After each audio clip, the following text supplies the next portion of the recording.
Hello everyone, welcome to my channel Sahu Academy. This is Anshu. So guys, आज इस video में हम करेंगे अपने आगे का टॉपिक। जैसे कि आपको पता है, प्रीवियस वीडियो में मैंने आपको पार्टनरशिप डीड का पूरा कंसेप्ट क्लियर करा दिया था, सारी चीजें उसमें हमने कवर कर ली थी। आज इस वीडियो में हम करेंगे कि अगर पार्टनरशिप डीड अवेलेबल नहीं हो किसी पार्टनरशिप फर्म में, तो वो कैसे वो अपनी सारी चीजें डील करते हैं। अगर आपने अभी तक प्रीवियस की वीडियोस नहीं देखी है तो आप सबसे पहले उसे देखिए, लिंक आपको उसका डिस्क्रिप्शन बॉक्स में भी मिल जाएगा, और आप चाहे तो चैनल पर जाकर क्लास 12 अकाउंट्स की प्लेलिस्ट से भी उसे कंप्लीट कर सकते हैं। और आपने अभी तक मेरा चैनल सब्सक्राइब नहीं किया है तो चैनल को भी सब्सक्राइब कर लीजिए, बेल आइकन को भी प्रेस कर लीजिए ऐसे ही वीडियोस के नोटिफिकेशन के लिए। तो चलिए आज की जो हमारी क्लास है उसे शुरू करते हैं। तो गाइस, आज जो हम कर रहे हैं वो है पार्टनरशिप डीड अगर अवेलेबल ना हो तो। उससे पहले मैंने आपको पार्टनरशिप डीड में बताया था कि पार्टनरशिप डीड क्या है। एक एग्रीमेंट है, या तो वो रिटर्न में भी हो सकता है, ओरल में भी हो सकता है, दोनों ही वैलिड होते हैं। बट बताया जाता है कि जो रिटर्न फॉर्मेट में होना काफी ज्यादा अच्छा होता है, जिससे कोई अगर आगे पार्टनर्स के बीच कोई डिस्प्यूट अराइज होता है तो उससे वो क्लियर हो जाता है। वो इसके इंपॉर्टेंस में आ गया। बट अगर किसी पार्टनरशिप फर्म में अगर पार्टनरशिप डीड ही अवेलेबल नहीं है, बिकॉज पार्टनरशिप डीड में सारी की क्या होती है, टर्म्स एंड कंडीशन होती है कि कैसे हमें बिजनेस को चलाना है, कैसे कैसे सारी चीजें करनी है। बट किसी बिजनेस में अगर पार्टनरशिप डीड नहीं है तब वो क्या करते हैं, तब एक हमारे यहाँ लॉ है, इंडियन पार्टनरशिप एक्ट है। एक हमारे यहाँ इंडियन पार्टनरशिप एक्ट है 1932। इसमें कुछ प्रोविजंस बने हुए हैं, इसमें हमारे कुछ प्रोविजंस बने हुए हैं कि कैसे हमें चीजों को डील करना है अगर पार्टनरशिप डीड अवेलेबल नहीं होती है। तो सबसे पहले देखिए प्रोविजंस है हमारा, कौन सा प्रोविजन है, इंडियन पार्टनरशिप एक्ट 1932 के अंदर प्रोविजंस आते हैं ये। ठीक है, सबसे पहले मैटर की बात करते हैं कि क्या क्या चीजें हो सकती हैं। सबसे पहला point, sharing of profit and loss. यानी अगर पार्टनरशिप डीड नहीं है, क्योंकि आपको पता है जो भी हमारी पार्टनरशिप डीड होती है उसी के अकॉर्डिंग हम क्या करते हैं, रेशो का बंटवारा, यानी जो प्रॉफिट का हो या फिर लॉस का, उसका बंटवारा करते हैं। जैसे एग्जांपल मैं लेता हूं कि अगर यहां पर एक बिजनेस में 3 पार्टनर्स हैं, ए, बी और सी, और इनके बीच में कोई भी पार्टनरशिप डीड बनी नहीं, कोई भी एग्रीमेंट बना ही नहीं, तो ये कैसे करेंगे। तो उनको प्रोविजन में ये बताया गया है, इंडियन पार्टनरशिप एक्ट में ये बताया गया है, अगर कोई भी वहां पर पार्टनरशिप डीड अवेलेबल नहीं है तो आप क्या करेंगे, जो भी हमारा रेशो होगा वो कैसा रेशो होगा, इक्वल, यानी 1:1:1। अगर हमारा 30,000 रुपए का प्रॉफिट है तो 30,000 रुपए के प्रॉफिट को इक्वली बांट देंगे, यानी इसको भी 10,000 रुपए, इसको भी 10,000 रुपए और इसको भी 10,000 रुपए। यानी पार्टनरशिप डीड अगर नहीं होती है तो हमें प्रॉफिट और लॉस कैसे बांटना है, इक्वल बांटना है। ठीक है, काफी इंपॉर्टेंट ये टॉपिक है, बिकॉज आने वाले जो भी चैप्टर्स होंगे हमारे उसमें ये सारी चीजें लगेंगी। ठीक है, तो ध्यान से आप समझना। सबसे पहले पार्टनरशिप डीड में मैंने आपको क्या बताया, अगर प्रॉफिट या लॉस का रेशियो नहीं दिया है तो कैसे बांटना है, हमें सबको इक्वल दे देना है, पहला पॉइंट। इसके बाद आते हैं सेकंड पॉइंट पे, interest on capital. Interest on capital business का खर्चा होता है, क्योंकि कैपिटल पे बिजनेस को क्या देना है, इंटरेस्ट देना है।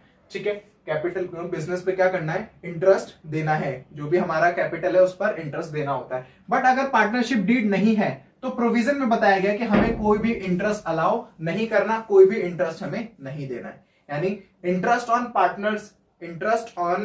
पार्टनर्स कैपिटल पर कोई भी हमें क्या करना है, इंटरेस्ट नहीं देना है अगर पार्टनरशिप डीड ना हो तो। इसके बाद इंटरेस्ट ऑन ड्रॉइंग्स, यानी अब बिजनेस के लिए ड्राइंग्स क्या है, ड्राइंग्स पर इंटरेस्ट हमें मिलता है, यानी बिजनेस को या पार्टनरशिप फर्म की बात कर रहे हैं तो यहां पर उसको वो मिलेगा। बट वही बात यहां पर क्या है, एब्सेंट है, एब्सेंट पार्टनरशिप डीड क्या है, एब्सेंट है। तो यहां पर क्या होगा, यहां पर भी हम कोई भी पार्टनर से चार्ज नहीं करेंगे, किसी भी पार्टनर से हम ड्राइंग्स के इंटरेस्ट चार्ज नहीं करेंगे। ठीक है, ये सब प्रोविजंस में लिखा हुआ है, ये अपने आप से नहीं बनाया गया। ठीक है, ये सब लिखा हुआ है, कहां पर लिखा हुआ है कोई पूछे तो इंडियन पार्टनरशिप एक्ट 1932 में लिखा हुआ है। इसके बाद नेक्स्ट पॉइंट देखिए, interest on loan by a partner.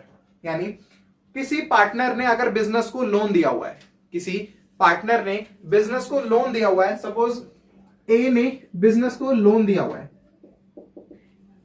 1 lakh रुपए का लोन दिया हुआ है बिजनेस को, एट द रेट 10%, 10% के रेट से, या जो भी हमारा ये जो परसेंट होता है वो डीड में आता है। ठीक है, वो यहां पर नहीं आएगा, डीड में जो है डिफाइन होता है जो भी हम पार्टनरशिप डीड बनाते हैं। बट जब पार्टनरशिप डीड ही नहीं है तो उसे कितना इंटरेस्ट देना है, जब पार्टनरशिप डीड नहीं है तो प्रोविजन में बताया गया है कि आपको सिर्फ 6% पर एनम के रेट के हिसाब से उसे जो भी इंटरेस्ट उसका बनता है उस पार्टनर का, वो आपको देना है।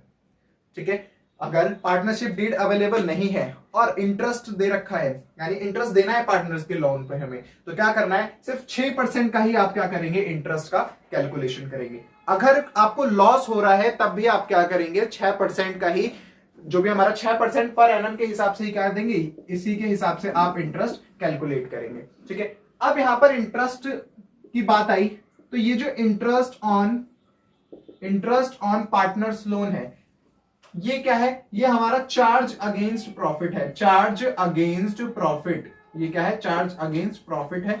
चार्ज अगेंस्ट प्रॉफिट क्या होता है, एप्रोप्रिएशन क्या होता है, वो हम आगे पढ़ेंगे। ठीक है, तो ये चार्ज अगेंस्ट प्रॉफिट है, यानी प्रॉफिट के अगेंस्ट किया गया ये चार्ज है। ठीक है, इसीलिए क्या है, जब भी लॉस भी हो, अगर आपके पार्टनर, इनकी जो 3 पार्टनरशिप में थे ये ए बी सी, अगर इनको लॉस भी हो रहा है तभी भी क्या है, 6% पर एनम के हिसाब से हमें इंटरेस्ट देना होगा। ठीक है, तो ये बात आपको ध्यान रखनी है, जब भी पार्टनरशिप डीड अवेलेबल नहीं हो तो 6% का आपको इंटरेस्ट देना है, और अगर लॉस भी हो रहा है आपको तभी भी आपको क्या करना है, 6% का इंटरेस्ट देना ही देना है। Next and last, remuneration to partners. Remuneration to partners में जैसे आ जाती है सैलरी आ जाती है, ठीक है, कोई कमीशन आ जाता है, कोई कमीशन आ जाता है, तो ये भी आपको पे नहीं करना, प्रोविजन के हिसाब से ये भी आपको पे नहीं करना है अगर पार्टनरशिप डीड नहीं है।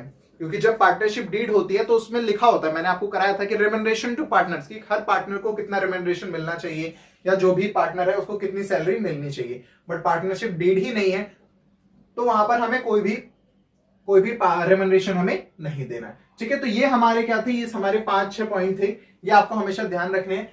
ये कब, एब्सेंट पार्टनरशिप डीड, जब पार्टनरशिप डीड एब्सेंट होती है, ये उसके लिए एक बार जल्दी से रिवीजन कर लेते हैं क्या क्या पढ़ा हमने। सबसे पहले sharing of profit and loss, अगर पार्टनरशिप डीड नहीं है तो प्रॉफिट जो भी होगा, लॉस जो भी होगा, वो कैसे बांटेंगे, हम इक्वली बांट लेंगे।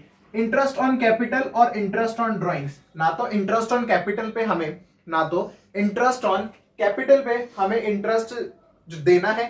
ठीक है, यानी बिजनेस को कोई भी इंटरेस्ट नहीं देना, और ना ही ड्रॉइंग्स पे कोई भी इंटरेस्ट अपने पार्टनर से चार्ज करना है। इसके बाद interest on loan by partner, यानी किसी पार्टनर ने लोन दिया हुआ है बिजनेस को, तो उसपे सिर्फ 6% पर एनम के हिसाब से आप क्या देंगे, इंटरेस्ट देंगे, अगर आपको लॉस भी होता है फिर भी। इसके बाद रेम्यूनरेशन टू पार्टनर्स, यानी कोई सैलरी है या और कोई रेम्यूनरेशन हमें देना है अपने पार्टनर्स को, तो वो भी कैसे आएगा, वो भी हमें कुछ भी पे नहीं करना है। ये सब कहां लिखा हुआ है, इंडियन पार्टनरशिप एक्ट 1932 के अंडर। ठीक है, तो आई होप आपको ये समझ आ गया होगा। एक एग्जांपल से इसे समझते हैं, मैं आपको एक एग्जांपल दिखाता हूं, उस एग्जांपल में देखिए। ठीक है, आपकी स्क्रीन पर आ गया होगा, ये आपका एग्जांपल है, इसे सॉल्व करेंगे, यानी इसे मैं समझाऊंगा कि कैसे करना है। ठीक है, देखिए सबसे पहले देखिए क्या बोला गया क्वेश्चन में, A B C are partners in a firm. वही ए बी सी 3 पार्टनर्स हैं एक फर्म में, 3 पार्टनर है एक फर्म में। ठीक है, they don't have partnership deed, इनके पास कोई भी पार्टनरशिप डीड ही नहीं है। ठीक है, वही बात यहां पर पार्टनरशिप डीड क्या है, एब्सेंट, क्वेश्चन में लिखा रहेगा कि they don't have partnership deed. इसके बाद फर्स्ट पॉइंट देखिए, A who has contributed more than others partners demands interest on capital at the rate 10%, but B and C do not agree with him. यानी यहां पर 3 partner थे, A B और सी। A B और सी कितने partner थे, 3 partner. तो वो क्या कह रहा है, जो ए है, ए ने बी और सी से ज्यादा कैपिटल लगाई है, ए ने बी और सी से ज्यादा कैपिटल लगाई है, तो वो क्या कह रहा है कि मुझे 10% का इंटरेस्ट चाहिए, 10% पर एनम के हिसाब से इंटरेस्ट चाहिए। जो बी और सी क्या कर रहे हैं, मना कर रहे हैं कि वो मान नहीं रहे हैं।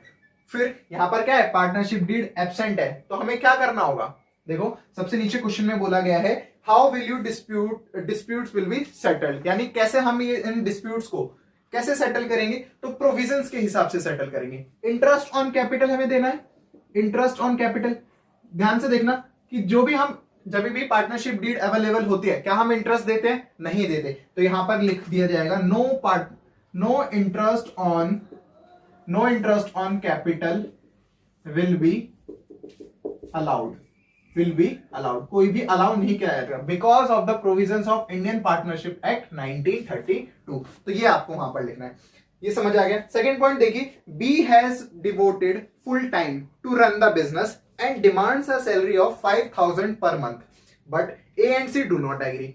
अब क्या हुआ, जो ये बी है, इसने पूरी मेहनत करी पूरे बिजनेस में, ये वहां पर रहता था, ठीक है, पूरे दुकान पर ये रहता था, ए और सी कभी कभी आते थे। ठीक है, तो ये कह रहा है कि मुझे फिर इसका 5000 रुपए महीने के हिसाब से सैलरी दो, 5,000 रुपए महीने के हिसाब से मुझे सैलरी मिलनी चाहिए, यानी 60,000 रुपए सैलरी दो मेरी एक साल की पूरी। बट बी और ए और सी क्या है, वो नहीं मान रहे, वो क्या है, इस बात को नहीं मान रहे, तो डिस्प्यूट अराइज हो गया, यानी लड़ाई हो गई। इसके बाद तो वो कैसे सॉल्व करेंगे, देखिए मैंने आपको लास्ट पॉइंट बताया था, रिम्यूनरेशन टू पार्टनर्स, यानी कोई सैलरी है, कमीशन है, वो अगर पार्टनरशिप डीड ना हो तो हमें कुछ भी पे नहीं करना होता है। तो सेम बात आप यहां पर लिख देंगे, in the absence of the partnership deed in remuneration to partnership will not be allowed, ठीक है, अलाउ उन्हें नहीं किया जाता है, ठीक है, यहां तक आपको समझ आ गया।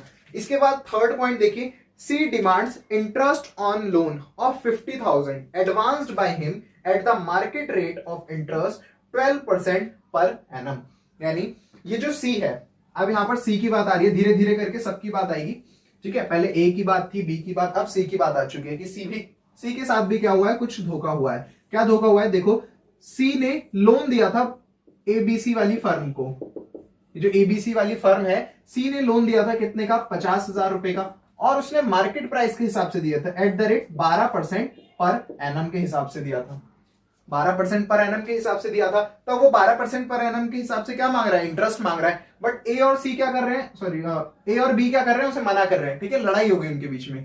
फिर कैसे ये सॉल्व करा जाएगा, तो सॉल्व कैसे करा जाएगा, प्रोविजंस के हिसाब से, बिकॉज पार्टनरशिप डीड तो है ही नहीं, क्योंकि पार्टनरशिप डीड अगर होती तो उसमें लिखा रहता कि अच्छा इतने परसेंट से आपको क्या देना है, इंटरेस्ट देना है, बट वो नहीं है।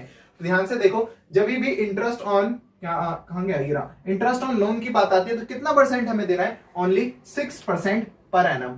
तो 50,000 रुपए इंटरेस्ट आप निकाल सकते हो, ये तो सिंपल है, 50,000 रुपए का 6% आप कैलकुलेट कर सकते हो, कितना आ गए, 3,000 रुपए, यानी उसे कितना इंटरेस्ट मिलेगा, केवल 3,000 रुपए का उसे इंटरेस्ट मिलेगा। 50,000 रुपए थे, उसने लोन दिए थे, उसको मिलना चाहिए था कितना, 12% के हिसाब से, बट 12% के हिसाब से ना मिलके उसे कितना मिलेगा, सिर्फ 6% per annum, because of provisions of IPA, Indian Partnership Act 1932, ये आपको लिखना है वहां पर, ठीक है, रीजन में आप ये लिखोगे। तो 6% कितना आया, 3,000 रुपए, तो उसे कितना इंटरेस्ट मिलेगा, 3,000 रुपए का इंटरेस्ट उसे मिलेगा। नेक्स्ट फोर्थ पॉइंट देखिए, A has drawn 10,000 from the firm for personal use, यानी ए ने 10,000 रुपए ड्राइंग्स करी, अपने पर्सनल काम के लिए पैसा निकाल लिया। B and C demand that interest should be charge at the rate 10% per annum, और बी और सी ने क्या बोला कि 10% पर एनम के हिसाब से क्या करना पड़ेगा, 10% पर एनम के हिसाब से आप इंटरेस्ट चार्ज करें, ये बोला गया है उसमें। बट आगे देखिए होगा क्या, हाँ अब इसे कैसे डील करना है, तो वही बात, जब भी इंटरेस्ट ऑन ड्राइंग्स की बात है, इंटरेस्ट ऑन कैपिटल की बात है, तो कुछ भी ना लेना ना देना, तो यहां पर भी क्या होगा, not charge from any partner, कोई भी हम चार्ज नहीं करेंगे, बिकॉज पार्टनरशिप डीड अवेलेबल नहीं है। तो वही चीज आपको लिखनी है कि we can not charge interest on drawings because of Indian provision act 1932, ठीक है, तो इसलिए हम चार्ज नहीं करेंगे, क्योंकि उसमें बोला गया नॉट चार्ज फ्रॉम पार्टनर्स, नहीं लेना पार्टनर से कोई भी इंटरेस्ट। इसके बाद नेक्स्ट एंड लास्ट पॉइंट देखिए, net profit before taking into account of the above claims amounted to 50,000, यानी आपको इसका नेट प्रॉफिट हमें गिवन है, हमें नेट प्रॉफिट कितना गिवन है, देखो पूरे क्वेश्चन में हमारे पास नेट प्रॉफिट आ गया, नेट प्रॉफिट हमें गिवन आ गया 50,000 रुपए का, 50,000 रुपए का नेट प्रॉफिट है। A demand shares of profit in the capital ratio, यानी ए डिमांड कर रहा है कि उसकी कैपिटल रेशियो में मुझे क्या करो, कि जितना मैंने कैपिटल लगाया था उस रेशियो में मुझे प्रॉफिट दो, उस रेशियो में प्रॉफिट दो। क्या ऐसा होगा, नहीं होगा, बिकॉज पार्टनरशिप डीड क्या है, अवेलेबल नहीं है। तो कैसा प्रॉफिट डिस्ट्रीब्यूट होता है, इक्वली प्रॉफिट डिस्ट्रीब्यूट होता है, ए बी और सी तीनों को इक्वल प्रॉफिट डिस्ट्रीब्यूट कर दिया जाएगा, यानी ये जो 50,000 रुपए है, क्या इसी को तीनों को डिस्ट्रीब्यूट कर दिया जाएगा, नहीं, 50,000 रुपए को नहीं किया जाएगा। क्यों नहीं किया जाएगा, देखो आप ध्यान, 50,000 रुपए तो हमारा प्रॉफिट था, जिसमें से हमने 3,000 रुपए इंटरेस्ट को भी तो देना है, जो हमारा 3,000 रुपए का इंटरेस्ट था वो भी हमें देना है, तो 3,000 रुपए आपको क्या करना पड़ेगा, यहां से माइनस करना पड़ेगा, ठीक है। अब जो हमारे पास अमाउंट है 47,000, तो ये जो 47,000 है इनको आप क्या करोगे, बराबर रेशियो में बांट दोगे। ये जो 47,000 हमारा नेट प्रॉफिट निकल के आया, जो एक्चुअल में प्रॉफिट डिस्ट्रीब्यूट होगा, तो इसको आप ए बी सी तीनों को इक्वल रेशियो में 1:1:1 का मतलब इक्वल होता है, तो क्या करोगे आप, तीनों को इक्वल बांट दोगे। तो ये हमारा यहाँ से पूरा एक एग्जाम्पल भी कवर हो गया, जिसमें आपने देखा कि कैसे अगर क्वेश्चन आता है तो वो किस टाइप से आ सकता है, ठीक है। तो ये क्वेश्चन आपका आ सकता है, एक मार्क्स के जो एमसीक्यूज होते हैं या वन वर्ड होते हैं, ये उसमें आ सकता है। तो आई होप आपको ये सारी चीजें क्लियर हो गई होंगी, ठीक है। एक बार स्क्रीनशॉट लेना है आप स्क्रीनशॉट ले सकते हो, बाकी ये कंप्लीट हो चुका है। चलिए, आई होप आपको क्लास काफी ज्यादा अच्छी लगी होगी। अगर आपको क्लास अच्छी लगी है तो कमेंट करके बताइए। अगर कोई डाउट है तो आप वो भी कमेंट में पूछ सकते हैं। और अभी तक आपने चैनल सब्सक्राइब नहीं किया है तो चैनल को भी सब्सक्राइब कर लीजिए, बेल आइकन को भी प्रेस कर लीजिए ऐसे ही वीडियोस के अपडेट के लिए। Thank you.